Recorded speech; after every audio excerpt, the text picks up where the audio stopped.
आज सकाळी सकाळी आंघोळ केल्यानंतर मोबाईल हातात घेतला आणि जस्टच पहिली न्यूज बघितली आणि पायाखालची जमीनच हादरून म्हणजे सरकूनच गेले अक्षरशः पायाखालची जमीन. आपल्या लाडके राज्याचे लाडके उपमुख्यमंत्री अजित पवार हे आपल्या नाही आहेत, ते विश्वास बसायलाच तयार नव्हतं. जी काय दुर्घटना झाली, ह्या दुर्घटनेमुळे पूर्ण अक्षरशः महाराष्ट्र हळहळून गेलेला आहे. पूर्ण जनता दुःखी झालेली आहे. आजच्या या घटनेनंतर मला माझ्या राज्याचे प्रिय मुख्यमंत्री देवेंद्र फडणवीसांना एवढंच सांगायचं आहे की मी अमोल कोकाटे एक भाजपाचा प्रामाणिक मतदार आहे. मी माझ्या आयुष्यात जी काही मतदान केलं आहे, जे काही मतदान आतापर्यंत केलेलं आहे, ते सर्व मी भाजपाला दिलेलं आहे. पण फडणवीस साहेब, मला तुम्हाला एवढं एकच सांगणं आहे की ही कॉम्पिटिशन कशासाठी? ही कॉम्पिटिशन कशासाठी? आज या कॉम्पिटिशनमुळं नगरपालिका असू दे, जिल्हा परिषद असू दे, महानगरपालिका असू दे, या सर्व इलेक्शनमध्ये लोकांचे बळी चालले, मर्डर होऊ लागले, लोक मरून चालली. हा मान्य आहे, सगळ्या ठिकाणी तुम्हाला 100% भाजपा करायची आहे, मान्य आहे.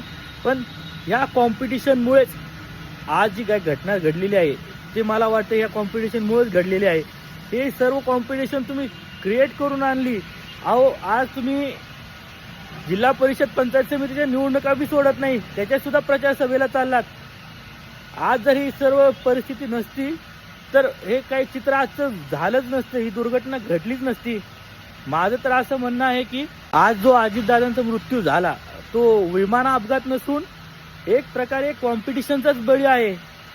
फडणवीस साहेब, एक लास्टची एवढीच माझी रिक्वेस्ट आहे. मी काही तुमच्या एवढा मोठा व्यक्ती नाही किंवा मी एक सामान्य मतदार आहे. भाजपा माझी प्रिय आहे, पण हे बस झालं आता. कारण हे या कॉम्पिटिशनमुळे काय त्या कॉम्पिटिशनच्या चुकीमुळेच दादांनी सकाळी फ्लाईट घेतली असेल, काय व्हॉटेवर जे काय झालं ते झालं. पण हे सर्व जे गोष्टी घडलेल्या आहेत ते मला तर वाटतं एक कॉम्पिटिशनमुळेच घडलेलं आहेत. पहिला महाराष्ट्राच्या राजकारणात एवढं असं कॉम्पिटिशन कधी बघितलं नव्हतं. ते वन साईड कॉम्पिटिशनच्या नादात स्वतःचा पक्ष स्ट्रॉंग करण्याच्या नादातच हे बळी पडू लागलेत. माझी हात जोडून विनंती आहे फडणवीस साहेब, हे सर्व बंद करा.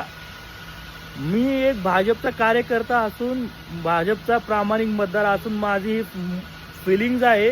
तर एक जनतेचं पण, सामान्य जनतेचं पण काय मत असेल? एक लेवलचं राजकारण ठीक आहे, पण ते राजकारण घरापर्यंत येऊन मृत्यू, बळी, हे सर्व गोष्टी अनाकलनीय आहेत.